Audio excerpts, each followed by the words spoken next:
Muted it. Hey! What's up, everybody? We've been talking for the last 5 minutes without the mic on because I muted it pre-stream. Sorry about that. Hello, my name is Alex, otherwise known as the Enduring Idealist on the internet. And I'm Eugene. I'm the dude who does Tuesday Night Legacy. Thanks, Hired Goon Thug, for bailing us out there. Hey, I know that guy. Okay, so we've basically been talking about the 5-color Yorion deck here for a little while. Kind of highlighting a couple of the cards that you see a lot of. Abundant Growth I also like in this list, just because that being a permanent that gets to come into play, you get to blink it. Blink it with Yorion is really good, yeah, absolutely. So what we were talking about before is the Yorion piles are oftentimes playing Green Sun Zenith, Uro, Omnath, Leovold, those types of cards to gain advantage and then kind of winning through a mid-range plan. And I feel like with mid-range, something, especially these decks specifically, a huge weakness is Wasteland. Yes, absolutely. Because you're playing all these few non-basics. basics. Very, very few basics. So Abundant Growth fixes that. It does fix that. They are still able to be wastelanded.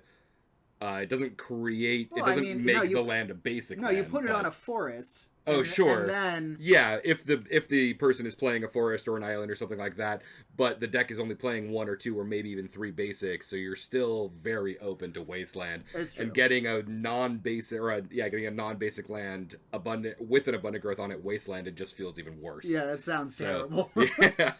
Yeah. So we might see that happen tonight. Ben is also known to be on, like we were talking before, Ben oftentimes plays Green Sun decks as well, Maverick style decks.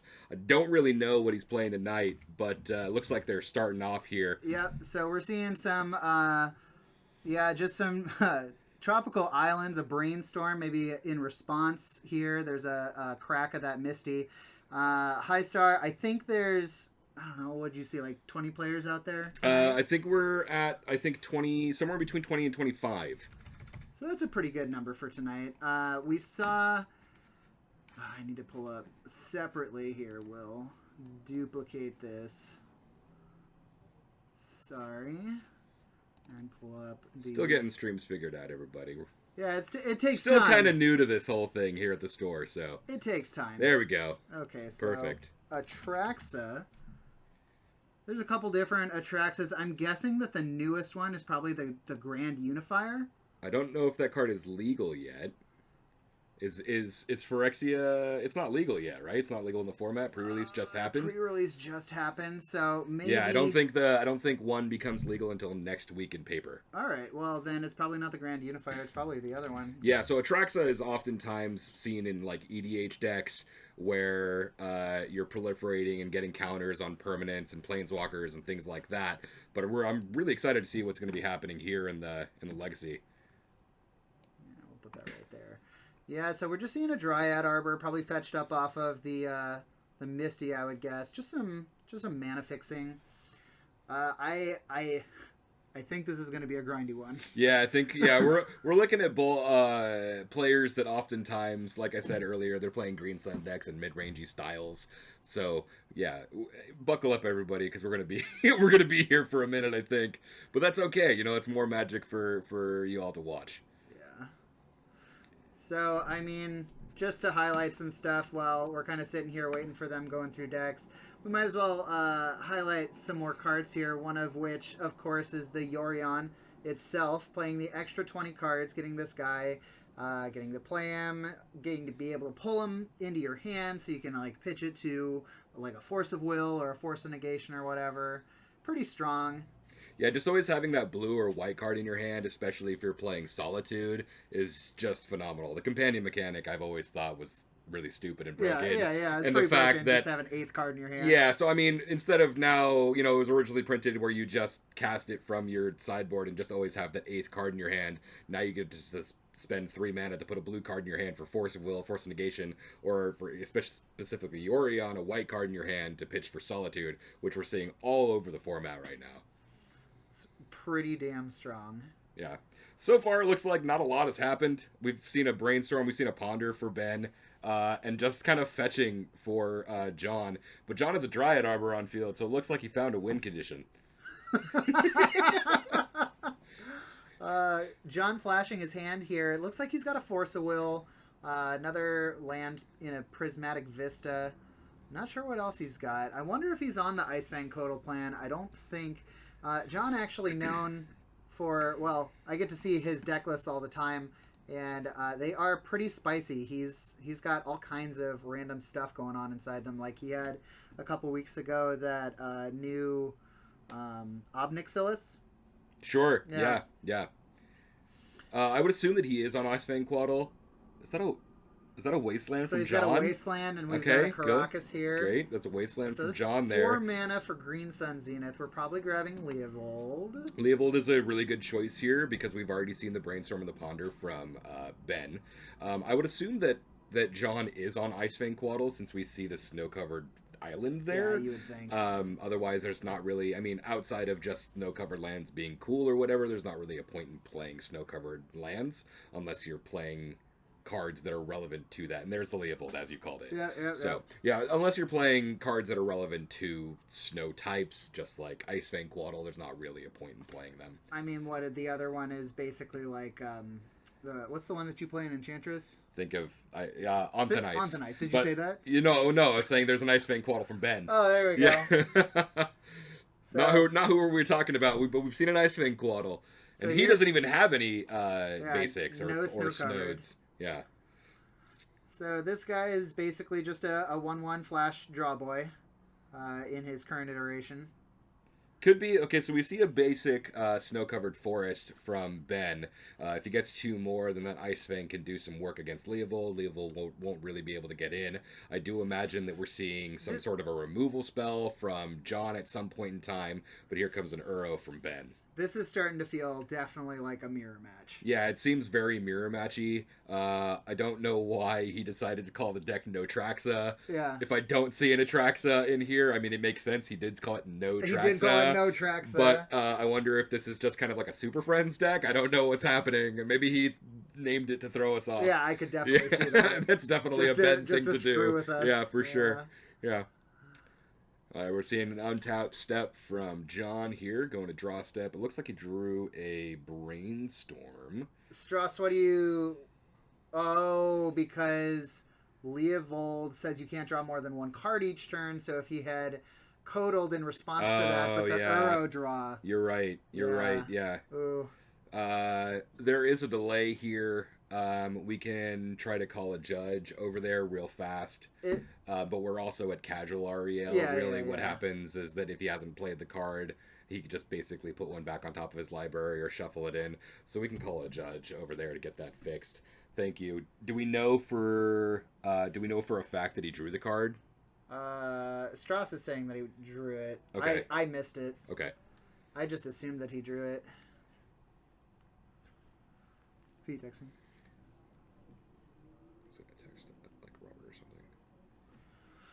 Okay, seeing a Swords to Plowshares, probably for the Leovold, I would guess.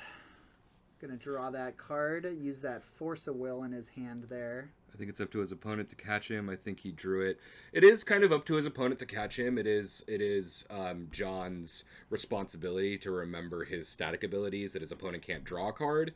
I mean, we're kind of way past where this happened. Yeah, we didn't really catch it quick enough. Yeah, no. We appreciate that the chat room is actually watching and paying attention, unlike us. Just talking about nothing. I mean, we're talking about the decks, and we're talking about our players here at the store. But we're kind of too far gone from that, so I think really all we can do at this point is just play from here. Yeah. So I mean, if it happens again, maybe. No. We never said anything. Ben is like definitely that. not a cheater. We know him very well. He's at the store every single week. Really good guy. Definitely not saying that in any capacity. Hey, we love Ben here. He's been on the channel like once every 2 weeks or something. All right, so as we move forward here, it looks like a lot of stuff is happening on the stack. We got a Brainstorm in response to this Swords to Plowshares. I think this Force is coming down to save the Leovold. Probably pitching the Dress down. Force pitching Dress down. We actually saw a card that John put on back on top of his library with Brainstorm, which was Ice Fang Quaddle. Oh, there you go. Yeah, so we know that he's playing it, but there's like no reason for him not to in this style of deck. Yeah. So... Well, I feel like a card like Leovold in this specific scenario is going to be super Oh, this is the deck that he's playing. Yes. Natural Order? So I actually played against him, I think it was a week or two ago, and he just like plops down Progenitus and says, "Here you go, here's my 10/10, board wipe it or you're done." There it is. There it is. There's the Progenitus. Yeah, so he did this to me a couple of weeks ago. And I just, like, had no clue what was happening. I think he did it with maybe even a Dryad Arbor or something like that. Super out of left field, but it was phenomenal that I saw it. Yeah, it's great. That's awesome. That's 10, phenomenal that we got to see that come into play. Protection from everything, boy. I'm sure John is going, what? Yeah, right how do now? I answer this? He has to draw a Terminus that he probably doesn't play. He might play Supreme Verdict, but I highly doubt it. He's a creature-centric deck, playing Green Sun Zenith and other creatures, you know. So I highly doubt we're seeing a board wipe from John anytime soon. So this game is probably going to be over in a turn or two. That was an excellent set of plays for Ben, though, to threaten the... Oh, here we go. Okay, so Dress Down actually gives Progenitus... makes it lose the protection from everything. So if John has a removal spell for the Progenitus... Oh my god. Oh, this is amazing. Wow. Awesome. That was a really good play from John there. Awesome play from John there with the Dress Down. So many Dress Downs. Yeah. Dress Down, obviously a card that's been popping up in the format recently. Very, very good card to answer cards like Progenitus or hard to answer cards. It's really, really good against Urza's Saga tokens, right? They just die because they don't have the ability to make them as big as other, artifacts. So that's phenomenal. Dress Down has just been popping up in the format for a while now, and it's been a really good card every time it's played. I do not like Dress Down main board personally. It's great, don't get me wrong. It's because I play goblins. Well, sure, yeah. It might not be good, right? It'll be very good against you specifically. Yes, but I'm very sad when I see a main board Dress Down. Yeah, main deck Dress Down is oftentimes very sad for the opponent. Yes, but especially for Ben here. Oh my god! But we see an Uro coming out from Ben, so not. So hopefully, not too many things happening. Did he? I don't think he drew the card from the Uro this time. Drew. Good. Okay. So it was just an oversight earlier on Ben's part with that Ice Fang Quaddle, but that's okay. Looks like they caught it this time. Well, he's still got a 6/6 that gains life, and you get to play an extra. Yeah, land, I mean, every single turn he might not be able to draw the card, but at least he gets to play another land, and he's got a 6/6 coming in. Yeah. So, like, sure, he can jump with the Dryad Arbor. I mean, Ben's at 28 and John's at 15. It's pretty good. We're looking at a very large difference in life totals here. So, I'm thinking, John. I know John has things like Primeval Titan in his deck that could really turn the tide, but he's not playing any land.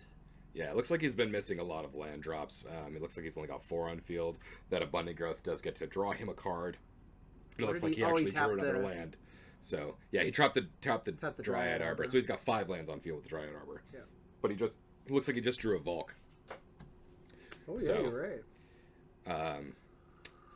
Things are kind of happening. We'll see what continues to happen, right? We're probably seeing an Uro at some point in time from John as well.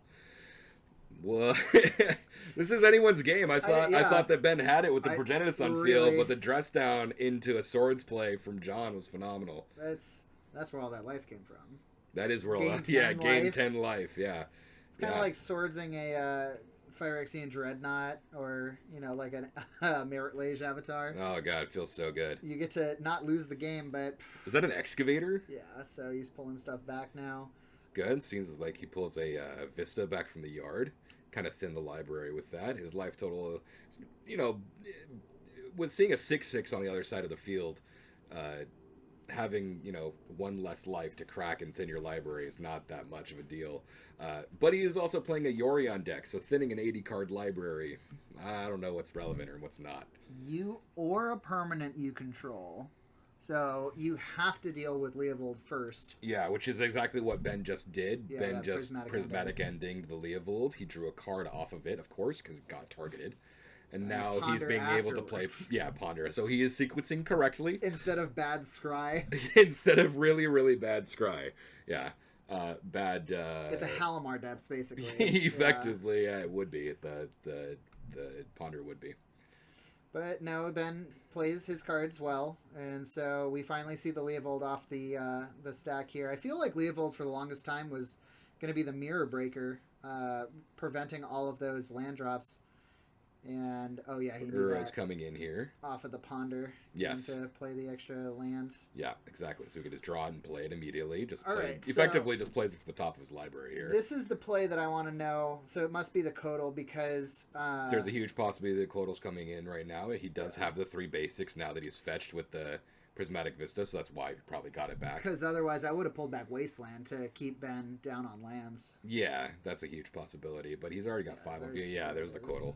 So blocking the Uro is just fine here, but like in a turn or two, he can get it back. But then we see a Swords be 4 blockers, which is phenomenal. So what? Oh, the draw from the Codal. Oh yes, the draw. Okay, all right, I understand. I was like, Leovold's not on field anymore. I don't understand what's happening. Yeah. But okay, as the draw from the Codal, looks like they just had a little bit of missequencing there. Yeah.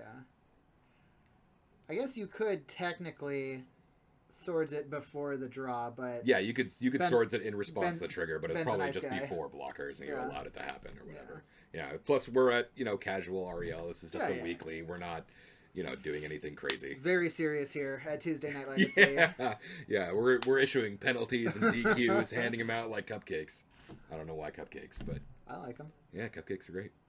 All right, so we got a Force of Will. I feel like maybe John's a little upset that's a little late. But there's a Prismo from John as well, hitting that Uro. Prismatic ending, because Uro's only 3 CMC. Right, yeah, so it's a pretty easy hit there for John. Plus it gets rid of it. You don't get it back into your graveyard because it exiles the card. So now Ben's got, 1 or 2 cards in hand. Looks like he's got 2 cards in hand. Yeah. And now he has to find another threat. And that Ramunap Excavator can start swinging in at any point in time and just chipping away 2 life a turn. I mean, Ben's got a lot of life, but if it just continues to happen and Ben doesn't find an answer or Ben doesn't find another threat, the game could be over. I wonder... So John is still prioritizing land drops out of the grave rather than wastelands. But I wonder if Ben draws another natural order here, what the backup bomb is. I don't know. I don't imagine that Ben plays more than one... there's a prismatic ending. All right, we're seeing all of the exile spells here, but I don't imagine that Ben plays more than one Progenitus. But if he does, I'd be incredibly surprised. Oh, it's Dragon Lord Atraxa. Yes, Hired Goonthung is correct. I do remember seeing it from looking at his list when I played him. So that is a good threat, right? It's a big old flyer with I think was it a 5/7 I think with flying. Dragon Lord Atraxa, if we could pull it up. Oh, yeah, sorry. Yeah, that's a thing we can do. Yeah. Yeah, Dragon Lord Atraxa, when it enters the battlefield, I believe it does 5 damage, divided as you choose to... It's an 8/8. Oh, it's an 8/8, not a 5/7. So it's got trample. Flying Trample, which is great, and then an ETB is 5 damage divided as you choose among any number of target creatures or planeswalkers. So unfortunately, it can't hit face, but still, an 8/8 for 4, right, if you're natural ordering... then it's great. What we see, is that a Minsc and Boo? Yeah, it's a Minsc. Yeah, Minsc and Boo coming down from John. That's a massive, massive game turner for sure. Minsc and Boo can just get out of order. No, it's phenomenal. There are many like pro players or semi-pro players that I've heard say that Minsc and Boo is easily in the top 3 like planeswalkers printed of all time. Dang. Up there with like Oko. Yeah. Oko was busted and has been banned. But like a lot of people, Aspiring Spike is one of those like, he's a modern player mostly, but he's really good at thinking about cards and how they impact formats, and he ranks them up there with like Ren and 6 and Oko. Wow. Yeah, so like, I mean, we've heard, I think. Reed Duke has said among the same, but it's like the top 5 planeswalkers of all time. Minsc and Boo just gets out of hand way too fast, and it's not easy to answer. No. We've already seen Ben use multiple prismatic endings, so we'll see how he gets rid of the Minsc and Boo if possible. I mean, so Dragon Lord Atraxa is on Yeah, Dragon Lord Atraxa is a way to get rid of it, and we see a flashed in... so he's endurancing his own graveyard. Maybe he just wants some cards back. He doesn't, the Uro's gone. It kind of makes sense depending on what was in his graveyard. The Progenitus gone. Getting a natural order back might be a good deal. So maybe John made Maybe not a misplay because he's got some lands untapped. This could be we could be seeing another Ice Fang Quaddle here. The 3 power and the 1 power from Endurance and from Dryad Arbor is enough to kill the Minsc currently, but I'm assuming that that's what this play is going to be here. We're just going to be fetching out. Did he just fetch a Taiga with a Flooded Strand? No, it's a oh yes, he did. Let me go talk about that because that's not legal. All right, we got Alex on the case here. There is a little bit of delay there. The Kotal's coming down. The Flooded Strand finding... oh, that was really quick. All right, so talking about the Taiga, seeing if we still have the legal play here. He just needs to find an island, basically. There we go. Yeah, so the green Savannah, that'll work. So we see the Ice Fang Kotal come down, the Force of Will for the Ice Fang Kotal, and the probably Force of Willing right back. Oh, no, he's not going to let him. So that is going to take care of the Minsc and Boo. Wow, this is a pretty wild back and forth here. You think one of the players has an up and then take care of it, no problem, get it out of there. All right, so we fixed it. John has fetched a Savannah instead. I was able to catch it in time, and he goes, "Oh no, you're right." So I'm glad I was able to catch it in time this time. Ben actually mentioned to me, he was like, "I just wanted to see if you mentioned it, you know." I caught a trigger, you know. Yeah. I drew off the Ice Fang Quaddle turns and turns ago. If you want to mention it, it was like, yeah, we got it. Yeah. Chat got it, actually. All good. And Strauss pointed out that even though John has a Force of Will in his hand, it was probably the only blue card in his hand. Yeah, it looks like it. Because there was a big fight over that Ice Fang Kotal because it was going to kill Minsc and Boo. Yeah, and, I mean, it's, yeah, John absolutely. just kind of let it happen. So, probably because he couldn't do anything else. He couldn't do anything about it, exactly, yeah. So, got a 4/4 hamster. Not bad. We're still looking at, you know, I mean, Ben's still got a really high life total. John's at 9 life. We can go back and forth, especially if John is playing Uro. He's got plenty of cards in his graveyard if Ben is able to answer it or kill it in any way without exiling it. Oh, there's the Yorion to hand. Okay, Yorion to hand, probably because he has no better play. But now he has a blue card in hand for the Force of Will. Exactly. And if he wants to play Yorion, it is a 4/5 flyer that is going to draw him 2 cards. Yes. Yeah, it can. Yeah, absolutely draw him 2 cards off of the bouncing the... the abundant flickering growths. The 2 abundant growths, yeah. Yep. So Ben's just down to a Dryad Arbor here. We can start to see some aggressive plays from John. Feels with like Ben's Ben only running out of having gas. 1 or 2 cards in hand. Yeah, it feels like Ben's running out of gas. John is finding a lot of answers. We see a Brainstorm from John as well, or a lot of Green Sun gas. Zenith too. Yeah, Green Sun Zenith from John can be good. It really depends on what he's planning to do with it. He's counting it up here. Gotta put that Brainstorm in the graveyard there, John.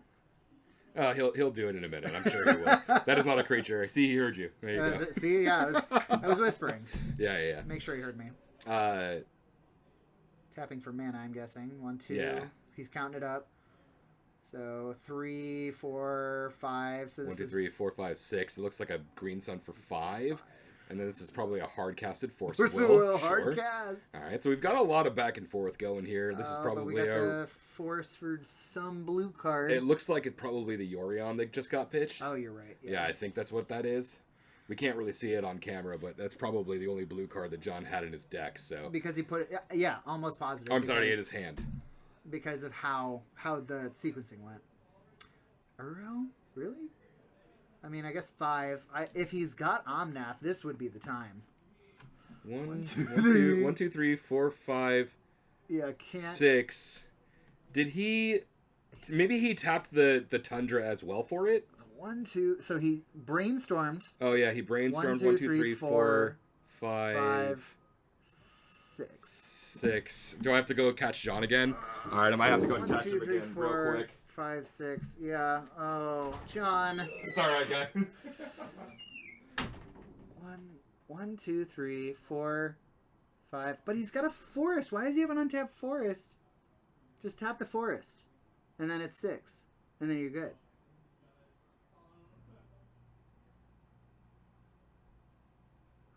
One. So, for those who are not aware, my co-host here, Alex, is actually a level 1 judge. And so he makes calls like this all the time. He gets called in on games. He's actually even done the Comp REL at the store when we've played like big Legacy 1Ks here and things like that. So he is uniquely qualified to help make these calls. Yeah, how squeaky this door is. Oh, that's okay. I don't think our friends mind. So what? Just the forest got tapped and then it was 6? No, he just forgot to tap the forest. He didn't count right, so we wanted to make sure he miscounted again. So I needed to make sure that he tapped the right amount of mana. Obviously, he's playing Abundant Growth in the deck, so we don't want him to like Use play. those as a Yeah, tool. right. Being able to make extra plays that he can't actually make because he doesn't have the right mana to do so. All right. It looks like a scoop from Ben here after we see the primetime come down. Not really the way I saw that game going, especially when Ben had down to the Progenitus, but I think that that sick play from John early in the game, The dress many down. turns ago, dress down into swords, was a really, really cool play that ended up turning the tide for sure. Yep.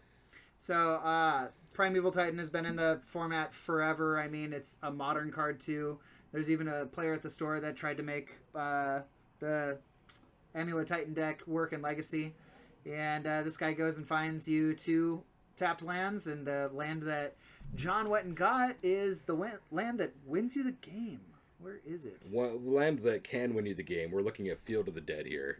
Yeah, Field of the Dead, just making a bunch of different tokens after it comes into play. Prime time, every time it attacks, you get different lands with different names. You just get more dudes. So it's like it's the way to go wide in the game finisher effectively. But prime time on its own, a 6/6 also with win the trample game. just wins the game on its own at that point too. So I mean, Field of the Dead is just kind of a nail in the coffin there. So here's a rules question. So you pull up a Field of the Dead and say you pull up an island, but you already have an island. You get 2 zombies. So Field of the Dead reads, whenever Field of the Dead or another land enters the battlefield under your control, if you control 7 or more lands with different names, create Oh, so a 2/2. So if you already control the 7 lands, Then if it you're doesn't getting a duplicate, it doesn't matter. As Okay. long as you control the 7 lands, it will still see, because the lands that you get, it's not saying the land that enters the battlefield has to have a different Right. name. It's just saying if you control 7 different lands with different names, then it triggers for every land drop. that would be a little too wordy, I think, to put it that way. If each land has a unique name when it enters the battlefield that you don't already control, then you get a zombie. I mean, I'm sure there's a way to do that. I'm sure there are cards somewhere in the game that say things like that. But yeah, I think it makes Field of the Dead a lot worse at that point, simply because like most people aren't playing that many differences in their land drops, right? I mean, these types of decks are playing multiple copies of different fetch lands and possibly 2 or 3 different types of basics. Yeah. So I mean, it all depends. So let's talk about the sideboard a little bit here. This one's a little bit dated, but this is our current sideboard that we have for the Yorion list that we have here. I kind of like Carpet of Flowers because they're both fairly blue decks. Yeah, I kind of agree with that. From an Enchantress player's standpoint, Carpet of Flowers is usually against something that's trying to detriment your mana, right? So Carpet of Flowers is a good way to ramp yourself in these like types of mirror matches, but it's really used against decks like Delver that are really trying to Trying to punish squeeze you on your resources. Sure. Right, just continuously wastelanding you and then high density threats. Right. But like decks like this, Carpet of Flowers could just sit there and it'll get you a bunch of mana, but then what are you going to do with all that mana? I see. Right. So Carpet of Flowers is just a way to like make up for what Delver is killing for you. Sure. Do you think you bring in all the counter magic, Flusterstorms, Pyroblasts? You might. Pyroblast is a good way to get rid of an Uro if you really want to. I mean, it just kills it, really. Yeah. If you want to just continuously play counter wars, like bringing in a Flusterstorm might be okay. I don't know if you want to really do that. I mean, we did see some counters back and forth here, but I think the real game enders here are the amount of removal spells that each player has. That's right? true. I'm going to land a threat. All right, I'm just going to Swords it. I'm going to land another threat. Okay, I'm just going to Prismatic Ending. So in that case, Pyroblast would be worthless because all of the removal in both of these decks is white. Yes. Yeah, I mean, yeah, Pyroblast, we're not talking about countering the spell, though. Pyroblast can kill a blue creature. That's true. Right? It can get rid of an Ice Fang Quaddle that's getting in the way of blocking because of the Death Touch. Yeah. It can kill an Uro. If, Uro ends up coming back later, you can kill it again. But I guess, like, I still don't even like Surgical against Uro, really. Yeah, I don't know if John plays Surgical. I mean, we were kind of looking at his sideboard a little bit. As he was thumbing through it, and I don't think I saw any surgical extractions. Okay. But we're 2/3 of the way through that. Yeah, I was just seeing that. We're 30 minutes into a 50-minute game. Yeah, here. we're 2/3 of the way basically through a match here, and they're just now getting to game 2. So. You know what card would be really good against both of these players? Grafdigger's Cage. Is this card right here. It would stop the Green Sun Zenith, would stop the Natural Order. But I guess neither of them would really want to play it. It also stops Uro coming back from the yard. Oh, yeah, it does. Yeah, so, I mean, it would be an okay thing for the mirror, but I don't think anybody here is ever expecting to play the Green Sun Mirror, right? There are very few players in this store that happen to play these style of decks, and then the two that do just ended up paired against each other in round 1. And unfortunately, this card would be terrible in this match because it's like, oh, Grafdigger's Cage. Yeah, that hurts me. Okay, Prismatic Ending. Yeah, Prismatic Ending for white. All right, sure. Yeah. Okay, it's gone. All right, let's continue. Yeah, absolutely. All right, we're a little bit into this game. We're seeing some fetch lands come down here. No stifles yet. No, we're seeing an Ice Fang Quaddle in John's hand there, so we're going to see that come down pretty soon to get some card advantage. It's easy to play Ice Fang Quaddle even before you have the three lands. Just drawing 1 card for 2 on a 1/1 body that can block or even attack in the air is just fine. Is good. I'm guessing a Ponder from John here, since it's turn 1 still. What did he get? He got a Trop. I can't see. He's kind of blocking it, but it looks like a Trop. Yeah, okay. So it could be a Ponder on turn 1 here. Yeah. And we haven't seen Ben fetch yet, so more than likely, either nothing or a Brainstorm from Ben. That's exactly right. Ponder. Let's see what he sees here. Looking at 3 cards, he's Green Sun Zenith, Force, and Prismatic Vista. Put him back, grab that Force, thank you very much. Some assurances, make sure, if anything goes crazy, have some kind of answer for it. I think Force of Will is the only permission spell that John actually runs. I'm pretty sure it's required in Legacy. I've read somewhere that you have to play 4 Force of Will if you play blue. That's a possibility. I just built Glimpse of Tomorrow in Legacy, and even I'm playing Force of Will and Force of Negation in the sideboard. Oh, man. So just because I'm playing blue, it's kind of a requirement to play those cards. Yeah, Glimpse of Tomorrow is a red card, but the deck plays an outstanding amount of blue spells to pitch to those cards. I mean, Glimpse of Tomorrow is basically just an all-in combo deck, right? So I need to combat things that want to combat me in that way. Yep. Yeah, so I don't think I've ever cast a Force of Will outside of Cube in my life, and I'm going to as soon as I play the deck for the first time. So I'm excited to do that, but I feel really, really terrible about playing a Force of Will. You gotta protect your combo. Yeah, gotta do. Yeah, but what if I don't? Will you just let it get countered? Hopefully it doesn't get countered. Then you'd be sad. I just hope to play against the Green Sun deck. Oh, there you go. Yeah. but they're both playing Force of Will. All right, we're seeing a Ponder from Ben. So, I'm gonna have an educated guess here that this match is going to end in a draw to John. There is a huge possibility that they go to turns in game 2. However, if Ben just gets down that very quick Progenitus, we can easily see this game end really quickly. I mean, there could be a big fight of effects here. There's a Green Sun for 1. Noble? No, it'd be a Noble Hierarch if he really wanted to. He could just be looking through his deck to go and do it for a Dryad Arbor, but I can't imagine that's what it's going to be.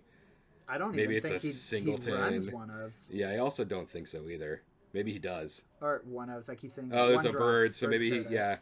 Maybe he drew one of birds, a one of one drop. Yeah, there you go. Maybe we haven't seen one from him yet, but it could be a one of. 3 mana. But Ben's missing his Molochs right now. Yeah. Ben is usually on, like we said earlier, some sort of a Maverick pile, yeah, and Moloch has been one of his favorite cards printed recently. He called last week. He was playing it, and when he sent the list to me, he called it Maverick. Because it runs M-A-W Brick. Because it runs good. 4 Molochs. Ooh, we see a Teferi from Ben. That's a pretty good thing to not have your things countered. Then John's got to find an answer for it. So he bounces the birds and draws a card to set John basically back a turn. So can we natural order next turn? I think the answer is no. He's got the double green, but he doesn't have a green creature. He doesn't have a green creature, and he needs a 4th mana source. Yeah, because even if he played Dryad Arbor, if he played Dryad Arbor or fetched for Dryad Arbor, he wouldn't be able to tap it for mana. Exactly. Yeah. So we're at least 2 turns away. So we see a Swords and a Force in John's hand here. Yeah, but nothing deals with Teferi. No, he's probably going to be playing out the birds again here and passing. By the way, the players actually have an additional 1.5 minutes I give them for filling out the survey. So filling out the survey, the judge calls, things like that. Probably give them another minute or 2. Yeah. So the rest of the store is going to be done a little bit before. There's a Prismatic Vista from Ben to get rid of that birds, keeping John on the back leg. Second Teferi there. What's that? Oh, in hand? Second Teferi in hand. I didn't see his hand, unfortunately. But there's an Ice Fang Quaddle from Ben to draw a card. Ben's very sad right now. No 4th land. He definitely wanted that land drop, or else he wouldn't drop that Codal on main phase. Someone's slamming doors here. If y'all can hear that in chat, I apologize. Birds removed. Yeah, Birds caught the Birds is supposed ending. To be... Birds is supposed to be exiled for sure. I think the only time that'll come up is if he plays an Uro and tries to exile it to pay for the escape cost. Kind of a niche play, but all right, I've texted a player in the room, so I don't have to run back out there. We're seeing a Force of Will. Can't force it. Yeah, so Minsc and Boo comes down. We see a Force of Will for it. Pitching that second Teferi that you saw for sure. Yeah, pitching the second Teferi. John wants to Force of Will it in response, but unfortunately he can only play spells at sorcery speed, as per the text on our boy Teferi. One of the fairest magic cards. Teferi Time Raveler. So Teferi Time Raveler, one of those many planeswalkers from the War of the Spark set, where they decided, why don't we make planeswalkers kind of be enchantments as well as planeswalkers? And so this is probably the best one from that set, arguably. I mean, what's her name? Narset comes up sometimes, but I would say that Teferi is probably better than Narset. But they're both blue, so you get to play them in the same deck. And it looks like John is conceding. Okay, so the birds didn't end up mattering there. They have 10 minutes to... Maybe they're just trying to go to game 3 to try and make a winner happen. Yeah, I mean, that's really good on John's part, right? At least he has... Ben was definitely on the front foot there. I mean, in round 1, we saw a lot of back and forth, but it's good if you are running out of gas and you think that you're a player, right? Ben's got a Teferi on field. John has no way to get rid of it. It's probably smart to just scoop there and move to game 3 to attempt to win the match. Right. It's a good guy move. Yeah, absolutely. Not even just a good guy move, but it's smart on his part, because... I mean, it's theoretically. You know what? I'm not even going to say it because it paints a player in a bad light. So, like, he could drag out the game and then take the win if they drew. Oh, sure. I mean, yeah, I suppose he could do that. And so in that way, it is a good guy move. But like, more than likely, with the way that match seemed to be going, Ben, like I said, he was much much further ahead. So John scooping in the interest of time is just fine, as opposed to trying to draw out the match, and then Ben just ends up winning anyways. Right. Then he has less time to win in game 3. Yeah. So Dress Down, Ponder, Green Sun, Zenith, couple lands. As long as... Oh, nope, none of those are green. Although he does have an island, so he's probably thinking, maybe I can keep this. There's a possibility that he keeps it, depending so on... here's He the looks, I mean, he's got a Ponder. Ponder. We've seen John before. I mean, many players in this store, many Legacy players in general, keep risky hands based off of That's a Island spicy Ponder, meatball. right? The amount of Delver players I have seen that keep Island Ponder hands. Yeah. Yeah, I mean, we're seeing a pretty risky keep from John here. Do you see that Ponder, though? Double Prismo Caracas. Is that what it is? Double Yeah. Prismo? I see the Caracas, but I saw the one Prismo, but I didn't see if the second one. Yeah. But yeah. So he doesn't have any green cards or green lands in his hand, huh? Not even No close. fetch lands? So he's thinking, okay, if I keep this, then All I right, have yeah, so removal. he's definitely shuffling here, looking for a fetch land or a green source. Yeah. Because, yeah, say you keep that on top, and then what? You have a little bit of removal, but then that runs out, and you're just kind of top decking, hoping for a green source after that. Does he have another white source in hand? No, he has a mountain. He has a mountain, so he kept Mountain Island Ponder. Yes. So if he was playing Delver, he'd be in a fine spot. Oh, yes. We see a Ponder from Ben as well. I think every single game has pretty much started out this way. What I do like is it's the same island art as well. It's a good art. So it is. It is a good art. We're seeing not only the mirror match, but the mirror plays with the same mirrored cards. Yeah, and I think that's just, correct. I think Ponder on turn 1 Oh, yeah. with probably the best snow-covered island there is in the game. All right, Brainstorm could dig him even deeper. Ooh. I didn't find We it. see Oh, he's in a bad Quaddle. spot. Quaddle Prismatic Ending. And what's that third card that he drew? I can't It's- see what it is. Oh, it was a Green Sun Zenith. Is that what it is? Another Yeah, Green second Sun Green Sun Zenith? Zenith. So Okay, John yeah. is in a terrible position John here. is in a really bad spot. We never see we can't really see what's in Ben's hand. He's keeping it physically, literally just close to his close chest. to his chest. But yeah, if John doesn't find another land here or a green source very soon, he's gonna be So he's gonna be a pretty sad boy. I think. I might be referring to it wrong, but isn't this what a player would be brain locked or something? Brainstorm locked. Yeah. Brainstorm locked is definitely a phrase that many people use. So he knows the top 2 cards of his library, and they won't advance the game state for him at all. And so he's basically just wasting 2 turns here. Just Yeah, sitting around. double time walk is pretty good for Ben, huh? Yeah. Yeah, absolutely. So with 6 minutes left. He even shuffled away that white source with the Caracas being shuffled from the Ponder. Well- So he doesn't even have a white source for the prismatic ending that's in his hand if Ben ends up playing a threat. Yeah, so I think John's not feeling too hot here. But John's a really good sport. He's a really good player. He's always a really fun person to talk to. Oh, yeah. So, right, and players like this, and players, I've seen many players that are just like, oh, screw this game, blah, blah, blah, right? I hate this. But John's just like, yeah, good games, you know? I got beat. RNG is a part of this game, especially in an 80-card deck. But sometimes that's just the way that the dice roll. So we see Ben playing this arrow here, some land ramping, potentially getting to another Ponder, getting to see another card. We might be seeing a Progenitus next turn if all of the cards line up perfectly here. Yeah, it really depends on what Ben plays. I don't know what's in his hand again, but he has to have a green creature and a natural order in hand. And I don't think John even has I think he's got 3 Green Sun Zeniths in hand. And John just moved to discard, discarding one of those Green Sun Zeniths. Yeah. So he does not have the Force of Will, just the Dress Down. So anything that Ben does here is free game. There's a 5th land and a Jace. The Mind Sculptor? There's a possibility that he's playing Jace the Mind Sculptor on the sideboard here for like things like this, control mirror matches, which is just fine.